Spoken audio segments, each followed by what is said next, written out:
Gary, just what led to you guys being so active defensively and all the steals and being able to turn that into offense? Honestly, I think we're just excited to get back on home court and just do what we do, just bring energy, be in the passing lanes.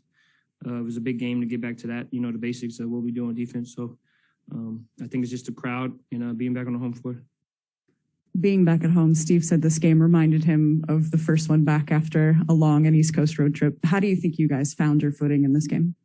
Honestly, I think it's just pretty easy. We have a great feel here, and we know we need to do to get out and going and make runs and lead. It starts with our defense. So Dre did a heck of a job. Juan, everybody was active, had deflections, and we got the 50-50 balls, and we got them going in transition.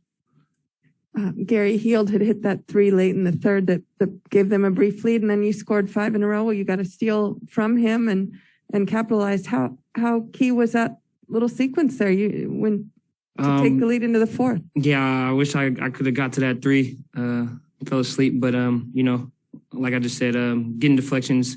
We try to blitz him just to get the ball out of his hands, and I try to get a hand on whatever I could, and we tipped a couple, and we got out, and we got easy ones. So we just try to stay with that and make plays. Steve says you play like a forward. Have you ever had a coach who kind of lets you play in the dunker spot and just has a forward as much as you do here? Absolutely. A couple years in the G, I've had to play 1 through 5, so I'm pretty comfortable down there. I wish I was about 6'7", so I can play there nightly, but I do what I can to help this team. I'm comfortable down there, so he knows that, and staff knows that, and they put me in great positions, and my teammates put me in great positions, to thrive down there. You ever play with a player like Iguodala and some of the stuff he does out there? Absolutely not. I guess his vision gets better with age, so he sees things that a lot of people don't see, and I know he's looking for players, so I just try to find an open gap for him, and Andre's going to be himself, so we're not worried. Gary, we always talk about how unique Draymond is. As someone who really is on the defensive end and studies that side of the ball a lot, what is it about him that makes him so unique? He does everything. He guards. He runs offense pretty well. He knows the game very well. IQ is very high. And when you have an IQ like that, the game opens up and it slows down tremendously, and you can literally pick people apart. I think that's what he does. You and him kind of bring similar energy to the game usually. How important is it, especially in a game like this where, things start off a little sluggish, to get that energy out there and get the team following you guys?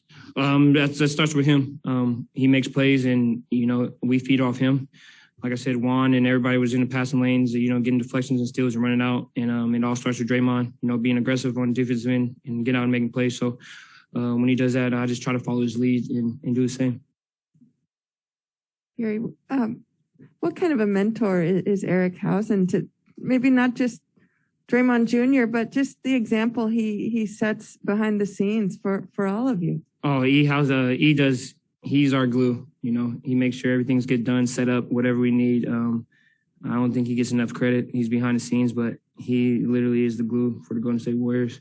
And then Lil Dre DJ, tonight he was amazing.